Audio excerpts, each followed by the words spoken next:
COVID. Were And you then attacked by the higher-ups as well? Yes, I was. You know something, when you try to do system change, you have to Yeah. expect to get very powerful enemies. So one of the allegations that kept coming up was that you were trying to promote some of the hotels that are linked to your family, and that was, you know, the issue here. The promotion, the branding was about, you know, your family business as opposed to Totally the industry. false. Ask anyone to show me an example of such. During the Aragalia protests, Yes, we also saw placards being held outside your office against you. yes. So why were these people Yes, against you? there's a group of about 20-25 people. Little bit of history I have to tell you. There's a group of 20-25 people have been setting the agenda for Sri Lanka for the last 10, 20, 30 years. They've set the agenda. But at your meeting with the tourism minister, did he request you to maybe consider another position, either at the ministry or, you know, want to work with you more? I actually don't know him well enough. So he did talk stuff like that, but I'm really...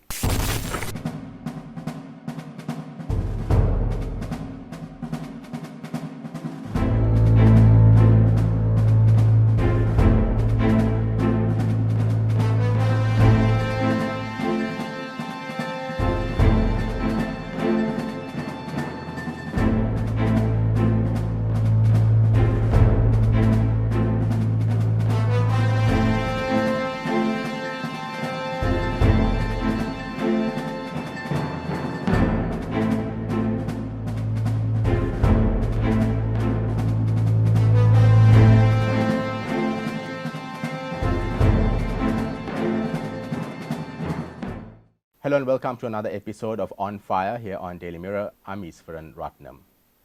The tourism industry was Sri Lanka's biggest foreign exchange earners. I use the word was because in recent times the industry has been facing a lot of issues. COVID, of course, was the biggest issue that the tourism industry faced, and of course then we had the Easter Sunday attacks as well. Kimarli Fernando is with me on the program today. Welcome to the program, Kimarli. Thank you for having me. So Kimarli was the former chairperson of the Sri Lanka Tourism Development Authority. Of course, since the new minister took over, she stepped down. Why did you step down? Because there's a lot that you were doing for the industry during, at least since the Easter attacks and during COVID as well. Yes, actually, when I originally took over the job and I was asked to take the job, I took it on an honorary basis, totally without a salary, without a car, no pension, no allowance. And even when I traveled overseas, I went at my own cost. I looked at the job as a different, you know, how can you change the system? How can you brand position Sri Lanka? And when I was asked to take over all 4 positions, at first I thought it was too much, but then I realized there's a logic to that because all 4 institutions are interlinked, if you like, and that is also in line with global best practice. So I've worked, managed the industry during COVID, as you said. It is challenging but interesting times. I think we succeeded as a country on that, and happy to explain that to you. But when the new minister came, he requested actually for me and the board to resign. That seems to be the political culture, unfortunately or fortunately, in Sri Lanka. Every time a new minister comes in, the entire board changes, and the minister comes with their own secretaries, and they go from place to place with their secretaries and that group of people. So that is not the fault of this particular minister, but that seems to be the order of the, you know, that's how it seems to work in Sri Lanka. When he asked me to resign, of course I resigned, because for me, I was not personally sort of benefiting from anything. Sometimes politicians can't understand people like me. But there were reports that you tried to meet him as soon as he took office and he didn't even meet you, and you were quite unhappy over that as well. Yes, yes, I tried to meet him, and that somehow there was some miscommunication, I guess. So we couldn't meet up, but and then after he appointed the new 4 chairpersons, he actually met me. Yes. And I've had 2 chats with him, and updated him on exactly what we have done and the progress made and how we didn't keep changing things. because during the 2015-19 time, there were certain good initiatives which they never could finish, because you had about, in the 4.5 years of that government, they had, I think, 9 or 10 chairpersons. So, you know, when you chairpersons keep changing like this in 4.5 years, 9, so really they're worried about whether they'll exist, I suppose. So I was blessed, I was lucky, I think, in a way that I was able to sort of last, if you like, in the political or whatever the environment or the industry environment. 2.5 years, probably one of the longest staying chairpersons in the recent history for sure, and handling all 4, and as the first chairperson in the history of tourism. So But at your meeting with the tourism minister, did he request you to maybe consider another position, either at the ministry or, you know, want to work with you more? I actually don't know him well enough. So he did talk stuff like that, but I'm really not familiar with how he's sort of his leadership style of doing things. So he did just mention that to me, and he did request me to, whether I could get involved in. So I'm happy to help. I'm not looking at political parties actually. I think all of us have gone kind of beyond. So if somebody is wanting to really change the dynamics of tourism in Sri Lanka from what it was. Now, we have been doing something for 30 years now in a particular way. And then you compare the countries and you say, you know, why are we not like Maldives? Why are we not like Thailand? Why are we not like Bali? But we don't do anything what any of those countries do. But we want the same result.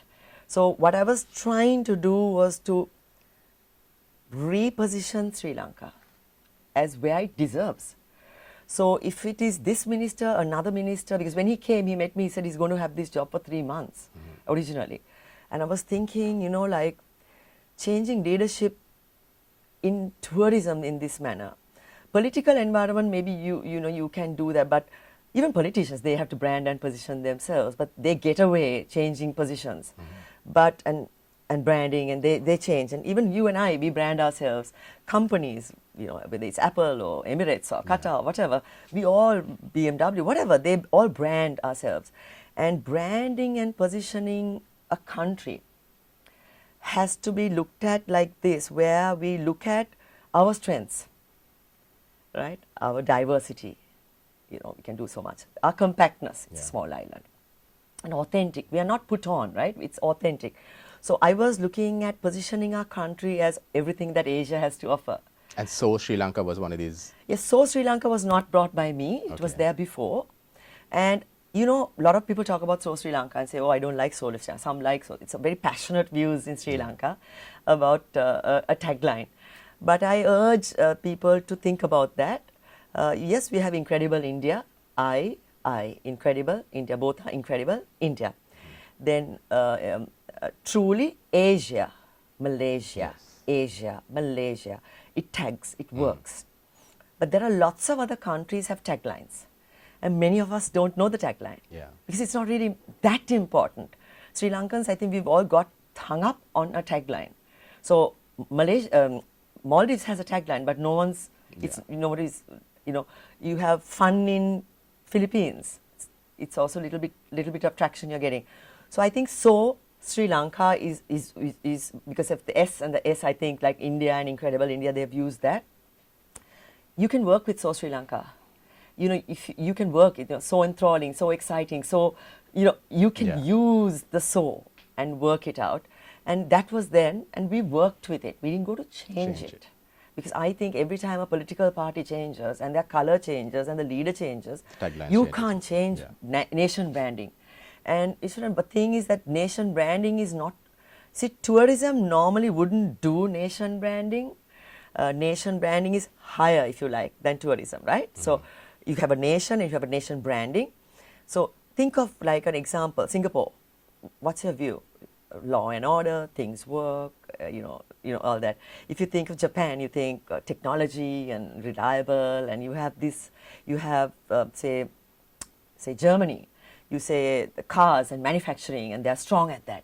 So nation branding is something that even for you, when you be somewhere, what they would say about you, of what they think that it is. Now, if as a nation, if you don't do proper nation branding, and I don't think in Sri Lanka we have the skill to do it, you need at the highest level, at a manifesto level of a political party, frankly not a political party, of a government, almost a policy decision of government, that we will build a nation branding and what are our strengths and how do we pitch it. Since when I joined, I realized there was no effort by any government to do nation branding. We had no brand. So when you don't have a brand, what happens is, as a country, then people decide, okay, there was a war, we are fighting each other, we are not nice to each other's race, we don't have good race relations, they think. They think that there was a bomb. So they have these ideas, right? So when I realized nobody's doing anything about it, I thought, okay, fine, tourism will lead it.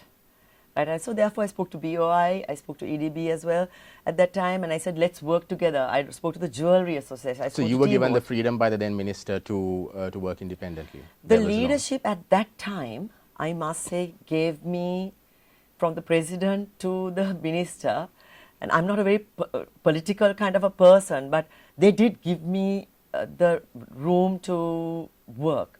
So I spoke to them and I said, let's work together. And start. And nation branding will take you 25 years. Huh? It will take you. It's not like, people think you just put a tagline and tourists will come. It doesn't work like that. A brand is, you have to be authentic. Now, if you are robbing or if you are lying and your branding is, I am ethical, I am whatever, people are not going to believe you. So it has to be characteristics that are authentic, honest, trustworthy, reliable for a brand to be believed.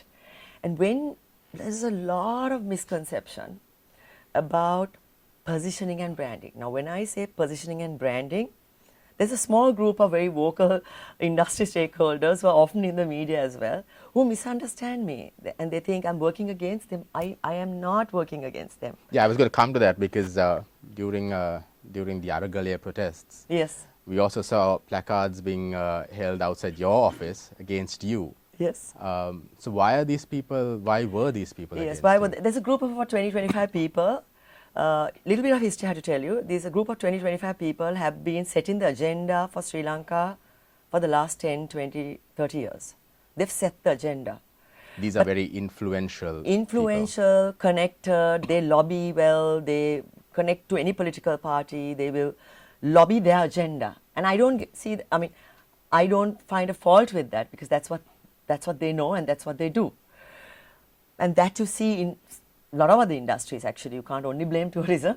A lot of industries have these lobbyists who have their own agenda. But what they didn't understand and misunderstood was, what I was trying to do is position Sri Lanka. We always get confused a job of a government and job of a private sector. That has to be clear. Job of a government is to position the destination. Regulation, all that, of course you know that, but position the complete destination, 25 districts, not the same circuit that you have been going, and because that 20-25 not people just Colombo. Have their hotels and whatever, they put to that travel agent, they have a particular unit.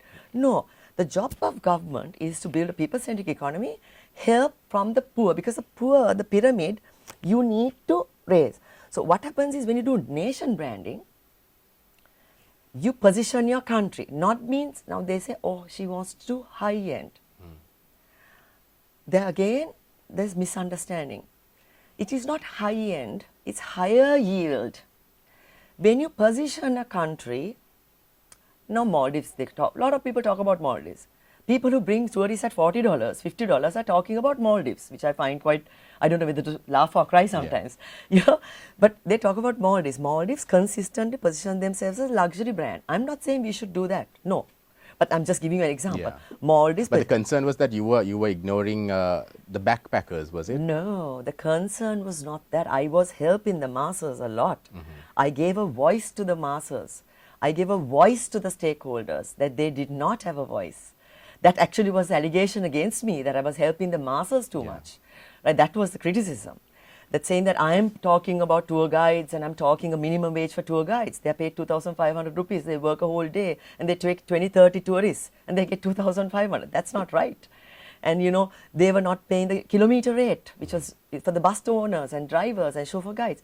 I was talking about experience providers and Kalpitia and all these kite surfing and including the tuk-tuk drivers. Yeah. So I gave a voice to the masses. So one of the allegations that kept coming up was that you were trying to promote some of the hotels that are linked to your family, and that was the issue here. The promotion, the branding was about your family business as opposed to Totally the industry. False. Ask anyone to show me an example of such. My family, I'm married to a family that created Dilma, possibly the only global brand in Sri Lanka. We should be ashamed that we only, as a country of 22 million, we didn't have the skill, the vision, the competence, the drive, the passion to build a global brand, right? So Dilma does not need Kimarli Fernando's help actually to build their brand. Actually, I am learning from them to help my country. It's actually kind of little bit the opposite. The other way. And actually, when this group of a small group who are insecure about it, I appeal to them even now to rethink of what they thought, because what I was trying to do is position my country so that the pie increases. Then everybody will benefit, from the masses, from the SMEs, from the homestay, from the tuk-tuk driver to the the mask maker to the everyone will benefit when I position the country. When you position the country, everyone's yield, not high end, higher yield. If a homestay made $5, you would get $10, etc., etc. That was the idea. You also have to understand tourism. Tourism impacts 3 million people. You know that. It is bigger than any association. It is bigger than any minister. It is bigger, frankly, I humbly say it is bigger than any government.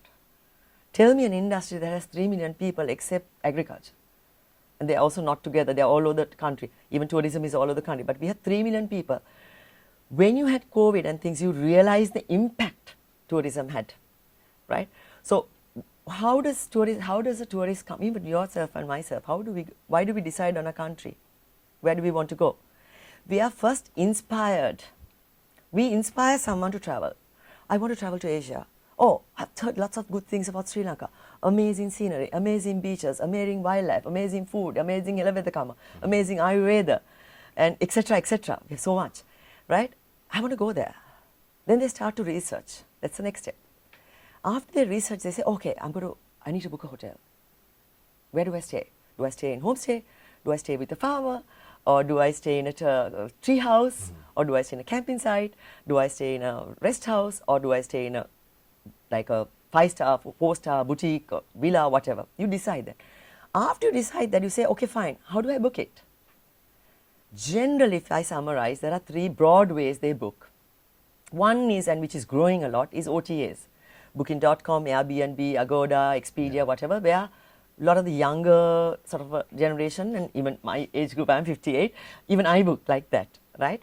So that's one way of booking. The other way is to a travel agent, where you go to a tour operator in your country and you book a hotel or a package or whatever. That's another way.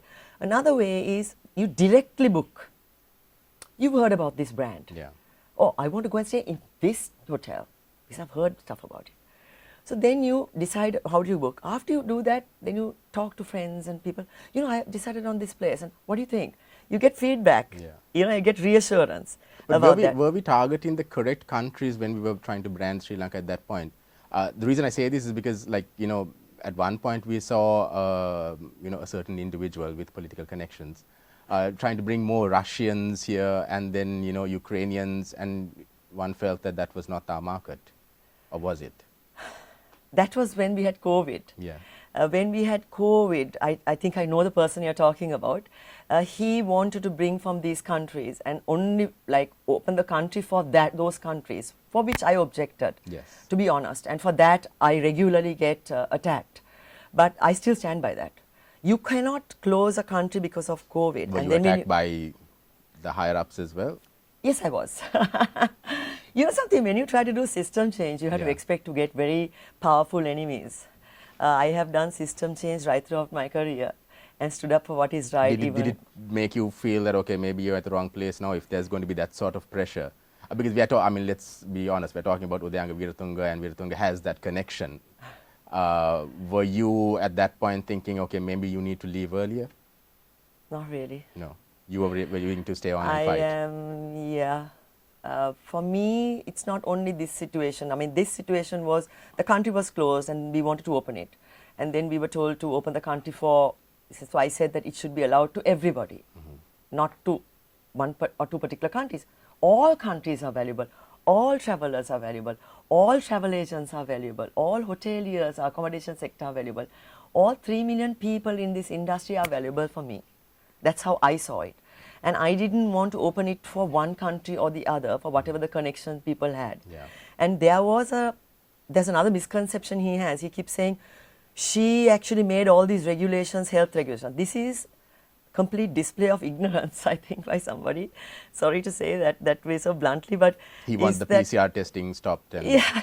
So, am I Ministry of Health? Yeah. Do I look like Ministry of Health? No, I wasn't Ministry of Health. Ministry of Health, I was in the COVID task force. There was 20 odd people in the COVID task force appointed by the president at that time. I was in the COVID task force. I worked very closely and very well with the doctors, actually, with the army, the navy, the police, all of them, right? Immigration, all of them I worked with. In a way, COVID gave me that opportunity to get to know all of them. Absolute professionals. They were taking care of Sri Lankans, right? They were looking after our country. They gave the guidelines. And they said so many PCR tests, and you had to, we created that safe and secure bubble. Yes. And that's how we started before all the countries in Asia except Maldives. Yeah. Singapore opened after us, India opened after us, Malaysia opened after us, Thailand opened after us, Hong Kong opened after us, every single. We had the first mover advantage simply because we created a protocol and we told the world. And that's something that's missing right now, and I will explain that. We told the world we have auditing process. You see, why did the world people didn't travel? There were two issues. One is there was no demand. They were scared to travel. Their countries had put all those regulations, right? And then we had COVID also. So there was a supply issue. There was a demand issue and a supply issue. So we had a big problem then. So what did we do is we sorted our supply issue, saying our country is safe. We have a safe and secure system. We audit. We trained every single guide. We trained every single employee in a hotel. We visited every single hotel. Do you know that? And audited. And we gave that assurance by getting KPMG and Ernst & Young to give authenticity. That was the idea for that. People say, oh, why is she using that? Oh. Yeah. No, because it gets credibility globally. Yeah. The global travelers say, oh, KPMG, Ernst & Young, they audit the hotels. It's safe, right? Then we got... But the questions were because of the costing there, is it? Yeah, the cost. Originally we did it free. Okay. And then only we charged. So then we got World Travel and Tourism stamp. We were the first, even before Maldives. Before Maldives, we got it. So then we said we are safe. Then we went to the world. And this is what is missing today. We went to the world, collaboration. We need to collaborate. We need to be credible. We need to be believable, trustworthy to the global media. So we were called by CNN. I was on CNN, on BBC, on Al Jazeera, on Bloomberg. And I saw in this interview with CNN, the presenter was highlighting a lot on the concept of the bubble. Yeah. But then this is something that Udayanga wanted out as well, right? He wanted the tourists, at least to the Russians, to wander around. Yeah, I mean, it was not my decision anyway to decide whether they should wander around. But being in the COVID task force, I knew it's not a good decision for them to wander around. So you objected at that So I objected because the regulations, Ministry of Health regulations were such. And then we put an insurance. Few stakeholders were so vocal against it, but so many travelers. We put an insurance. You see, you have to understand the mentality of a traveler, right? He's concerned he has COVID. He's concerned he comes to our country and he gets COVID. What happens to me? Would I be locked up? I'm going to a foreign country. I'm going to kind of a third world country. Would I be locked up? So what we did was we said to him, don't worry. We have done a COVID insurance. It's only $12. $50,000 cover, but you pay only $12. We take you in the ambulance. We take you to a hotel which is where you will be taken care of. If you need to go to hospital, we take you in ambulance. Everything from your laundry to your PCR, everything will be paid for. And I got several tourists who wrote to us and said, thank you so much, I got COVID here. I'm from Holland. And if I got COVID in my country, I would not have been looked after this well. So that was the reassurance we gave to the traveler. Don't worry, you step into our country, you're safe. So then we worked with embassies, UK embassy, French ambassador. French ambassador is very supportive. You know, he's one who got involved to first change the travel advisory against us during COVID. We spoke to all the ambassadors, myself, and airlines. Yeah. Tourism never really worked closely with airlines except Sri Lankan Airlines, but we worked closely with Emirates, with Qatar, with Turkish Airlines, with all the airlines we worked with, and we built brand associations. So we signed an agreement, MOU with Emirates. And some people, well, why are you doing that? You know, this is not your, because brand association, Sri Lanka, Sri Lanka Tourism, Emirates, global brand. You know, the Singapore Airlines, we signed an agreement. So the brand association, collaboration, this idea, sadly, we have a little bit like frog in the well, little bit approach. We don't seem to know what is global branding.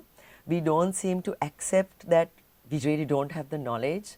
Majority of Sri Lankans are very politically educated, I think, but we are not very entrepreneurially educated. We are not financially savvy. We don't have knowledge about branding and positioning. And this I caution leadership in any government. Yeah. Be careful. We learned a bitter lesson getting advice on agriculture. The whole country is suffering. Be careful of whom you get advice from. Please look whom you are taking advice. Are their business on their own successful? Have they built a global brand? Have they been in Condé Nast Travels, or have they been in global recognized situations in their company, their brand, their product, their service? Is it recognized? Look at their social media, right? And see, have they got a reach of 100,000, 2 million, 3 million, 4 million reach? Have they got that? If they don't take advice, because see, if you're not successful doing your business, how can you come and advise a government? If you are not profitable in 2018, height of tourism, if you're not profitable, how can you now come and advise government? Since we're running out of time, just a couple of questions. I remember the times that I met you during COVID and even later on. You kept on telling me that you are hopeful. That was a word that you kept on emphasizing, that you are hopeful, that you have faith, that you feel that things will improve. Are you still hopeful? Yes, I am. Absolutely hopeful. During COVID, we were told we can't open the country. People thought we were joking. They said, no, how can you open the country? Mad, how can you open? We opened. We got 100,000 tourists every month almost. January 89, 90, next month, February 90 something, 100,000 in March. Yes, of course we can. Few things if you can immediately do. Give the fuel required for the airlines. Address the jet fuel issue for the airlines. We are an island. We have to address that. There's no running around it. You can't delegate it to somebody else. It's too important, right? You need to sort that. Number 2 is fuel for the people. Pay in dollars. Ask the industry to pay in dollars, right? If you don't have fuel, pay in dollars. I know there is resistance by some people, but that's the truth. If you want to help the country, pay in dollars, right? And number 3, and very important, authentic messaging to the world. We are safe. We have enough food. We have enough fuel. And if you come to our country, but that's a message that is very difficult for the government to put out now, that we have enough fuel, we have enough food, when we have international organizations and agencies saying that, you know, there are people without food, that there is no fuel, that people are suffering. That's right. So would tourists want to come and, you know, enjoy in a country which doesn't seem to be giving much that they can enjoy with? Very good point. Absolutely, I agree with you. You have to the 3 times we have had shocks to tourism. One, Easter Sunday bombing. But Easter Sunday bombing was a one-off event. People they blew themselves up, kind of. And then people felt almost like they have terrorism in their countries too. Yeah. From the US to UK to France. They could relate to that a little bit. They could relate. So it was done, and the government came in, and there was a strong this thing taken. So people started to come back. With COVID, we won. We tried. We had the first move advantage. COVID was a great opportunity for tourism and for me personally. because the world came to a grinding halt. The rich countries, the poor countries, everybody, the developed, the not so developed, all was zeroed. And then when we were zeroed, we showed them how we can shine and win. We opened before most of those countries. But this one is a little bit more complicated, because here the world is feeling sorry for us. They're feeling sad for us. It's a feeling of, how can I go to that country and eat when the other people don't have food? But I'm telling you, if you get professionals, or this is something also I see now that's happening, you need to continue using professionals, which I did. And not because I did it, I'm telling you, we don't have the skills in the organization, nor do we have the skills in the industry. I could tell you 5 people in the industry who build proper brands in our industry. You look at Ministry of Crab. You look at my husband, though I'm accused of this thing, the tea trails and Cape Pellegrini. You look at Santani. You look at Sparsilon. These are 5 brands I could tell you they've made global whatever. Get advice from people who have built brands and successfully to position our country. There was a bushfire in Australia. You remember? They bounced back. You would say, oh my God, I don't want to go to a country that there's a fire. Yeah. But they bounced back because they got professionals involved. They used OTAs. They used professionals to position that under any circumstance. Look at 9/11. People still go to the US. People still go to New York. They still go up those towers. So the point is that you can position, but this is not a time for the leadership to be learning how to position a country. Yeah. This is not the time that you sort of don't figure have this time in our out. hands. You need to get a professional, even if it's overseas. It doesn't matter. So if Easwaran Fernando reaches out to you, you're willing to work with him even at this moment? Yeah, absolutely. I'm willing to work with any politician. I want to serve the country and help the people of this country. It's too big a problem. 3 million people are suffering. I don't want to make anything out of it. I'm blessed. I have enough for myself. My kids are overseas. I am passionate that I will contribute to this country, whether it is tourism or in any form. I will contribute to this country, and that is my wish. I truly believe that Sri Lanka, we will rise again. I promise you, we will rise again. All 22 million of us have to contribute. This is a great opportunity to re-look at everything. Not only blaming politicians, but everything we do, we can reset, rebuild, use this opportunity, and I believe that we will thrive. And I will be there always to help anybody who wants to rebuild Sri Lanka, and we will thrive. I know that. We will see that in our lifetime, for sure. So on that, we'll have to leave it. Thank you, Kimarli Fernando, for joining us on the program today here on Fire. Thank you so much. Thank you. Thank you. And that's all the time we have for you for On Fire for this week. Till next time, stay safe.